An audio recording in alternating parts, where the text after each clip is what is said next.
కల్వకుంట్ల కవిత ఎట్టకేలకు జైలు నుంచి విడుదలయ్యారు.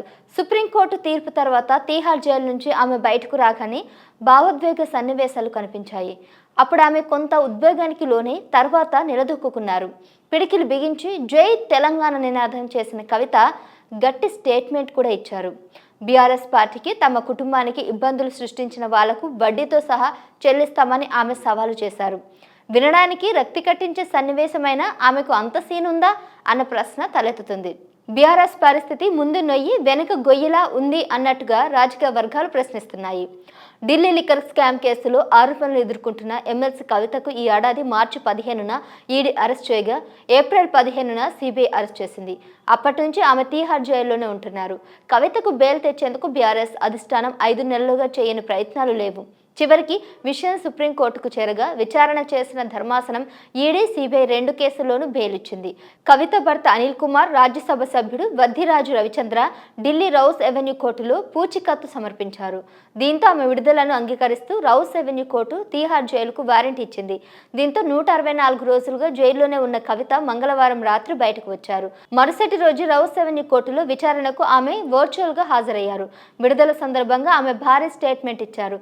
తాను కేసీఆర్ బిడ్డనని, తప్పు చేసే ప్రసక్తే లేదన్నారు. ప్రజల కోసం మరింతగా పోరాడతానని చెప్పుకొచ్చారు. తనకు అండగా నిలిచిన ప్రతి ఒక్కరికి ధన్యవాదాలు చెబుతూ ప్రత్యర్థులను మాత్రం వదిలేది లేదన్నారు. ప్రతి ఒక్కరికి వడ్డీతో సహా చెల్లిస్తామన్నారు. కవిత భావోద్వేగానికి అర్థముందా? కవిత విడుదలపై రాజకీయ వర్గాలు వినిపిస్తున్న వాదనలేమిటి? ఈ అంశంలో అటు కాంగ్రెస్ ఇటు బీజేపీ చేస్తున్న ఆరోపణలేమిటి? కాలు పట్టుకున్నారన్న స్టేట్మెంట్స్ ఎందుకు వస్తున్నాయి?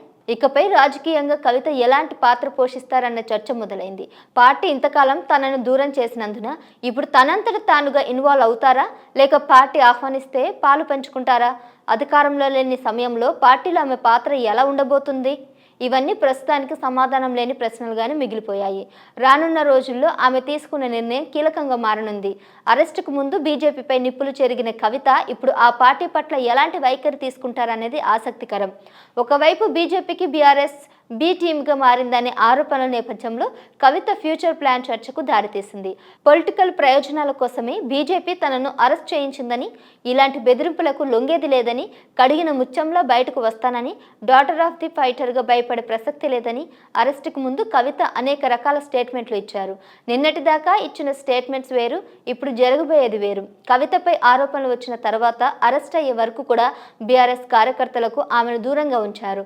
మరి లిక్కర్ స్కామ్లో తీర్పు వచ్చే వరకు అదే పంతాను కొనసాగిస్తారా, లేక ఏమైనా రూటు మార్చి కవితను క్రియాశీలకంగా ఉండాలని చెప్తారా అన్నది వేచి చూడాలి.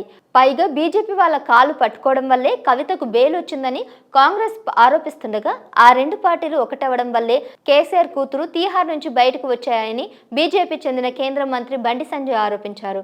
అదే కేసులో సిసోడియాకు బెయిల్ వచ్చేందుకు 18 నెలలు పడితే కవితకు 6 నెలలు కాకుండానే ఎలా వచ్చిందన్నది ఒక ప్రశ్న. అయితే షార్ట్షీట్ దాఖలైనందున బెయిల్ ఇవ్వడంలో తప్పులేదని సుప్రీంకోర్టు వ్యాఖ్యానించిన నేపథ్యంలో ఆమెకు బెయిల్ రావడం సాహిత్యకమే అవుతుంది. అందుకే ఇప్పుడు బీఆర్ఎస్ పై వస్తున్న ఆరోపణలు కొట్టిపారేయడం, అవి తప్పు అని నిరూపించడం కవిత ముందున్న పెద్ద సవాల్. 100 కోట్ల ముడుపుల ఆరోపణలపై బీఆర్ఎస్ సరిగ్గా స్పందించలేదన్న వాదన ఉంది. తమకు పైసా కూడా అందలేదని నిరూపించే చర్యలు ఇప్పుడు కవిత కూడా చేపట్టాల్సి ఉంది. లిక్కర్ కేసులు తీర్పు వచ్చేందుకు ఎన్ని రోజులు పడుతుందో చెప్పలేము. ట్రయల్ తీర్పుపై సుప్రీంకోర్టు కూడా అసహనం వ్యక్తం చేసింది. అందుకే తాను ఎలాంటి తప్పు చేయలేదని నిరూపించుకోవాల్సిన బాధ్యత కవితపైనే ఉంది. పైగా బీఆర్ఎస్ నుండి ఢీ కొట్టలేక 2 జాతీయ పార్టీలు కుట్రలు పన్నాయని కూడా ప్రచారం బాగా వీస్తుంది. మరి చూడాలి మరి ఈ విషయంలో ఏం జరుగుతుందో అనేది.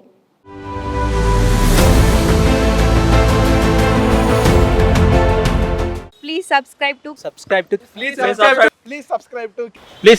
KTV Telugu. KTV Telugu. KTV Telugu channel.